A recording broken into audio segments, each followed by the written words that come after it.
अस्सलाम वालेकुम जी। ये सऊदी अरब के शहर जद्दा में ये बारिश हो रही है और पानी बहुत ज़्यादा है। ये देखो लोग गाड़ियों को भी धक्का लगा रहे हैं। ठीक है, हैं?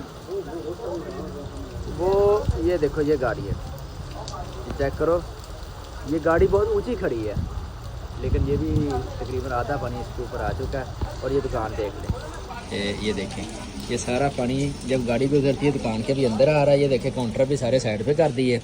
ठीक है, तो ये हमारे नवील भाई है, इन्होंने भी देखो अपनी शलवार जो ऊँची कर ली है। ठीक है, अल्लाह खैर करे। इधर असल में सीवरेज का निज़ाम बहुत कम है, इसलिए जब ये बारिश होती है तो पानी इतनी जल्दी नहीं निकलता। अभी ये बल्दिया वाले आएंगे तो वो गाड़ियाँ लेके आएंगे, फिर ये पानी निकालेंगे। लेकिन अभी ये सामने आपको दरख्त भी नज़र आ रहे हैं, ये भी पड़े थे, लेकिन ये आधा दरख्त पानी के अंदर जो है वो डूब चुका है। वो सामने हमारा सलून है, तो वो सफाई कर रहा है अपनी कार्रवाई में। ठीक है ना। तो ये जो आपको रोड देखो, रोड आपको बिल्कुल नज़र नहीं आ रहा। तकरीबन तीन फुट तक ये पानी अभी तक जमा हो गया। ठीक है।